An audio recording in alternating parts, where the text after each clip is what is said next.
Akan nama saya Ki Febrian Pardede dengan NIM 11S24054 dari Prodi Informatika. Nah, di sini saya akan menjelaskan perbaikan praktikum UTS PBU1 saya. Nah, di sini ada tujuan yang di mana program ini merupakan aplikasi manajemen arus kas atau cash flow berbasis Java dibuat untuk mencatat, menampilkan, mengubah, menghapus data transaksi keuangan. Nah, tujuannya adalah untuk mendemonstrasikan penerapan konsep OOP atau Object Oriented Programming seperti encapsulation, abstraction, dan interface implementation dalam konteks aplikasi keuangan sederhana. Nah, program ini juga melatih pengguna interface, service, view pattern yang umum digunakan dalam desain perangkat lunak modern. Oke. Nah, di sini ada struktur program. Nah, di sini ada app.java yang dimana uh, ini merupakan main class atau kelas utama yang menjadi titik awal eksekusi program. Nah, di sini menghubungkan semua lapisan, di mana repository, service, dan juga view. Selanjutnya ada entities. Nah, di sini ini merupakan kelas model atau entitas data. Ini mewakili struktur data utama atau cash flow, menyimpan atribut seperti jenis, sumber, dan jumlah transaksi. Nah, selanjutnya ada repositories. Ini merupakan lapisan akses data, berisi interface, dan implementasi penyimpanan data atau iCache Flow Repository dan Cache Flow Repository. Nah, ini mengelola proses tambah, hapus, dan update data. Selanjutnya ada service. Service ini merupakan lapisan logika yang dimana menangani proses bisnis utama seperti menghitung total pemasukan dan pengeluaran, serta berperan sebagai penghubung antara repository dan juga view. Oke, yang selanjutnya ada views. Ini merupakan lapisan antarmuka pengguna, yang dimana ini menampilkan menu dan informasi ke pengguna melalui konsol, lalu berinteraksi langsung dengan pengguna menggunakan input teks. Nah, ada juga types. Ini enumerasi tipe data, yang dimana ini mendefinisikan kategori transaksi yang dimana type itu jenis transaksi, yaitu inflow dan outflow. Lalu ada e-source. Ini sumber transaksi, yang mana berisi cash, investment, dan lain sebagainya. Nah, yang selanjutnya ada utils. Nah, kelas utils itu merupakan kelas utilitas pendukung. Nah, berisi fungsi bantu atau input util untuk membaca input dari pengguna dan menjaga validasi data. Baik, oke, yang pertama itu strukturnya entity. Nah, pada bagian ini terdapat kelas cashflow.java yang berfungsi sebagai representasi utama dari data transaksi keuangan dalam program. Nah, kelas ini menyimpan berbagai informasi penting seperti tanggal transaksi, jenis transaksi, apakah itu pemasukan atau pengeluaran, serta sumber transaksi misalnya dari gaji, tabungan, atau kegiatan belanja. Nah, selain itu, kelas ini juga menyimpan jumlah uang yang terlibat dalam setiap transaksi. Nah, di dalamnya terdapat beberapa atribut atau field untuk menampung data tersebut. Lalu ada konstruktor untuk menginisialisasi nilai awal serta getter dan setter yang digunakan agar data bisa diakses dan diubah dengan cara yang aman. Nah, secara keseluruhan, cashflow.java ini berperan sebagai model data utama yang menjadi dasar pengelolaan informasi dalam sistem manajemen keuangan. Nah, berikut kode programnya seperti ini. Oke. Eh, Selanjutnya ada repositories. Nah, di bagian repository ini yang terdiri dari dua file utama yaitu iCashFlowRepository.java dan juga CashFlowRepository.java. Nah, yang pertama ada iCashFlowRepository.java. Ini merupakan sebuah interface yang berfungsi untuk menentukan kontrak atau aturan dasar penyimpanan data. Di dalamnya terdapat deklarasi beberapa metode penting seperti get cash flow, get all, dan find by type. Nah, namun tanpa implementasi langsung, artinya file ini hanya mendefinisikan apa yang harus dilakukan, bukan bagaimana cara dilakukan. Nah, kemudian ada cash flow repository.java. Nah, Ini merupakan kelas yang mengimplementasikan interface tersebut. Kelas ini berisi kode nyata untuk menjalankan metode-metode tadi. Ia menggunakan struktur data seperti array list untuk menyimpan objek cash flow yang berisi data transaksi keuangan. Nah, di repository ini memiliki peran penting dalam aplikasi, yaitu untuk menambahkan transaksi baru, mengambil seluruh data transaksi yang tersimpan, serta mencari transaksi berdasarkan kriteria tertentu seperti jenis pemasukan atau pengeluaran. Nah, secara sederhana, repository ini berfungsi sebagai tempat penyimpanan dan pengelolaan data yang menjadi dasar dari seluruh proses dalam program ini. Nah, yang selanjutnya ada service. Nah, pada bagian service ini yang terdiri dari dua file, yaitu iCashFlowService.java dan juga cashFlowService.java. Nah, yang pertama iCashFlowService.java. iCashFlowService.java ini merupakan sebuah interface yang berfungsi untuk menentukan logika bisnis utama dalam aplikasi. Nah, di dalamnya terdapat definisi metode seperti menambah transaksi, menghitung total pemasukan dan pengeluaran, serta menampilkan laporan cash flow-nya. Nah, ini sama seperti repository, bagian ini hanya mendefinisikan apa yang harus dilakukan tanpa memberikan detail cara kerjanya. Kemudian, cashflowservice.java ini adalah kelas yang mengimplementasikan interface tersebut. Kelas ini berperan menjalankan seluruh logika bisnis yang sudah didefinisikan sebelumnya. Service ini memanfaatkan repository untuk mengambil atau menyimpan data transaksi, lalu mengelola data tersebut sebelum hasilnya ditampilkan ke pengguna melalui view. Beberapa fungsi penting di dalam repository ini antara lain yaitu menghitung total pemasukan dan pengeluaran, menyusun laporan ringkas dari cash flow-nya, serta mengelola input dari pengguna agar data dapat diolah dengan benar. Nah, secara keseluruhan dari service ini, lapisan berfungsi sebagai penghubung utama antar data dan tampilan. Atau dengan kata lain, bagian ini adalah otak dari aplikasi yang mengatur seluruh proses logika di balik fitur-fitur yang ada. Oke. Selanjutnya ada view. Nah, terdapat bagian view yang dipresentasikan oleh kelas, yaitu cashFlowView.java, yang dimana bagian ini berfungsi sebagai lapisan tampilan atau antarmuka pengguna dalam program. Nah, pada kelas ini berperan untuk berinteraksi langsung dengan pengguna, yang dimana seluruh proses input dan output terjadi di sini. Pada cash flow view akan menampilkan menu utama seperti menambahkan transaksi, melihat daftar transaksi, menghitung total pemasukan dan pengeluaran, hingga keluar dari program tersebut.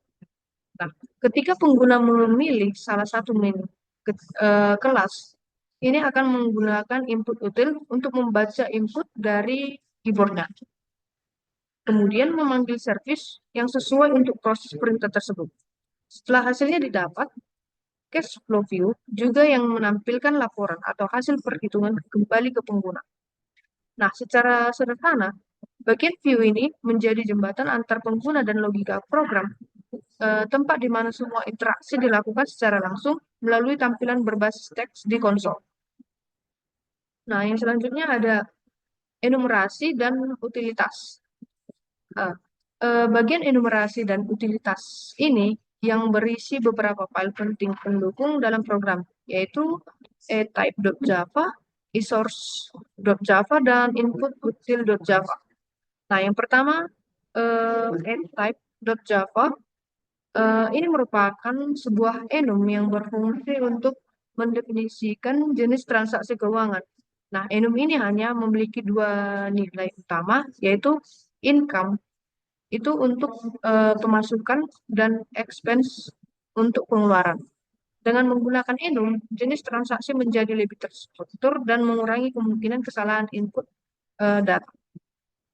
Nah, yang selanjutnya ada source. Source.java ini juga merupakan sebuah enum yang digunakan untuk menentukan sumber dari transaksi. Nah, contohnya seperti salary, shopping, investment, dan lain-lain. Nah, pengguna enum di sini membuat data sumber transaksi lebih konsisten dan mudah dikelompokkan. Nah, kemudian eh, input utils.java.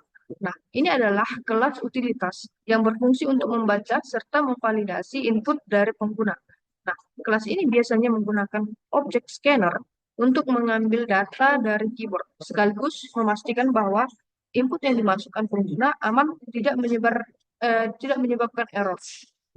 Nah, secara keseluruhan dari ini dari enumerasi dan utilitas ini eh, membantu program menjadi lebih rapi, aman, dan mudah dikelola. Karena semua tipe data dan proses input sudah diatur dengan jelas. Oke, yang selanjutnya ada main class.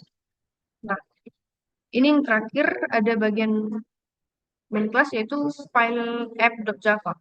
Kelas ini merupakan titik awal eksekusi program yang dimana proses dimulai melalui metode public static void main.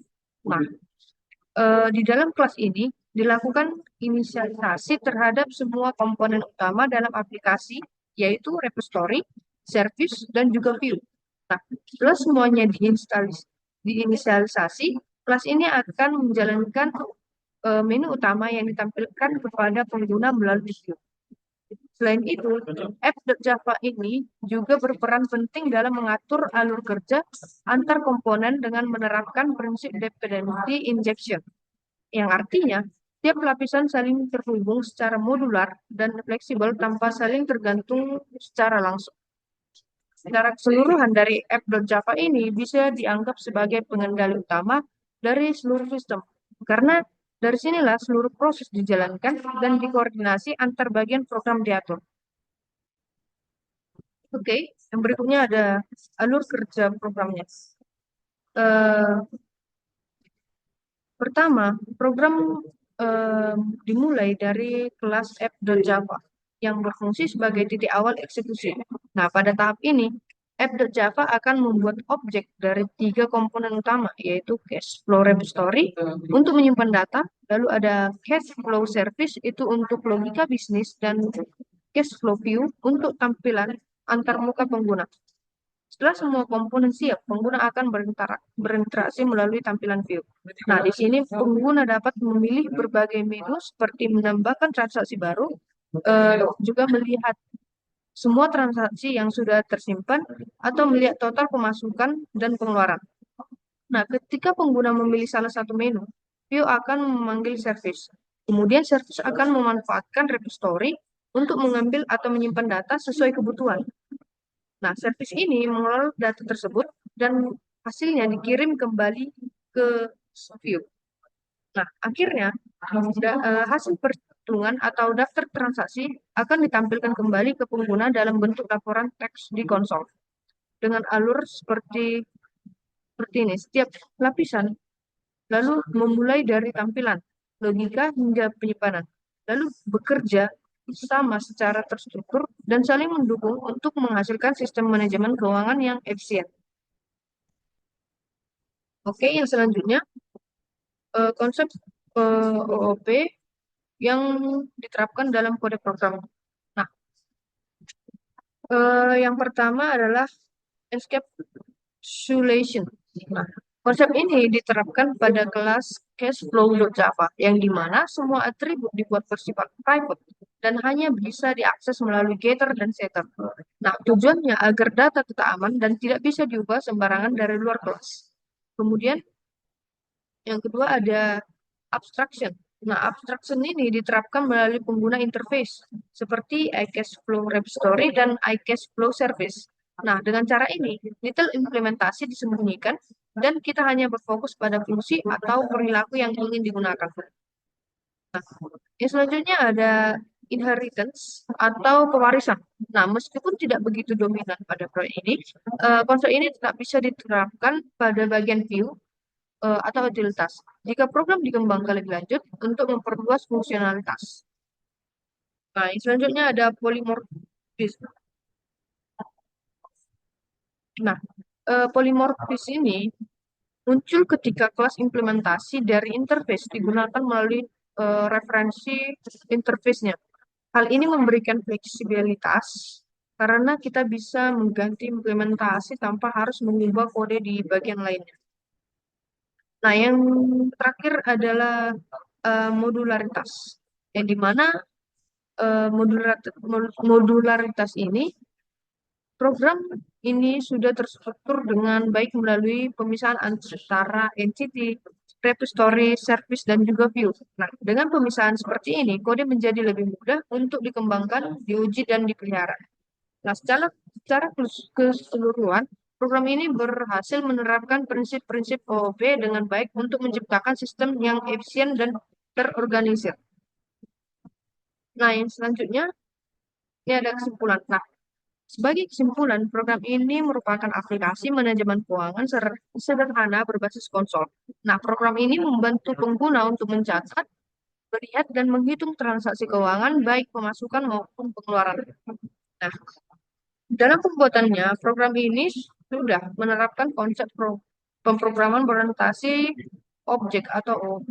Nah, struktur program dibagi menjadi beberapa lapisan, yaitu entity, repository, service, dan juga view, yang masing-masing memiliki peran dan tanggung jawab yang jelas. Nah, dengan pembagian ini, kode menjadi lebih teratur, mudah dipahami, serta memiliki lebih mudah dikembangkan di masa depan. Nah, selain itu, program ini juga menunjukkan penerapan prinsip modularitas yang efisien karena setiap komponen saling terhubung namun tetap eh, berdiri sendiri, berdiri secara independen. Nah, secara keseluruhan aplikasi ini berhasil menunjukkan bagaimana konsep OOP dapat digunakan untuk membangun program yang rapi, efisien, dan fungsional. Baik, sampai sini penjelasan saya. Selanjutnya saya akan menampilkan kode program yang telah saya buat dan saya akan melakukan compile dan run. Baiklah, saya akan melakukan uh, terminal pada kode program yang telah saya buat. Nah,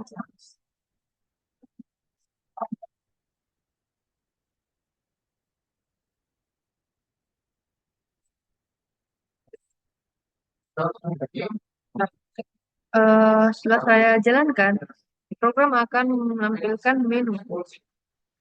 Sebagai contoh, saya buat satu, nah ini menambahkan. Nah, di sini diminta type, yaitu inflow atau outflow.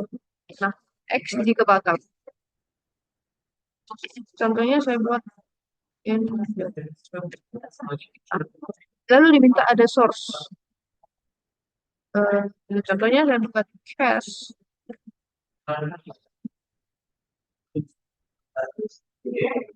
Nah, selanjutnya ada yang diputar label.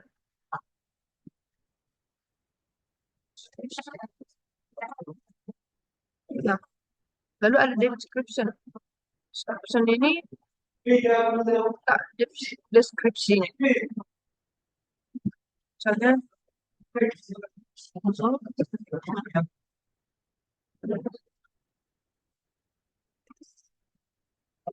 sini akan tambah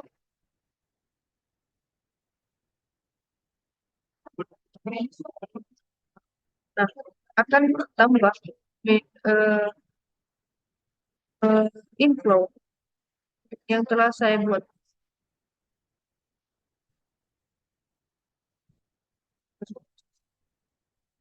Misalnya, lagi di sini ada menu. Kita tambah. Nah, di sini saya tekan X. Nah, maka program akan keluar. Lalu saya tekan X. Nah, program akan keluar dari sistem. Baiklah, sekian video presentasi saya. Jika ada tutur kata atau penjelasan saya yang kurang tepat, mohon dimaafkan. Terima kasih.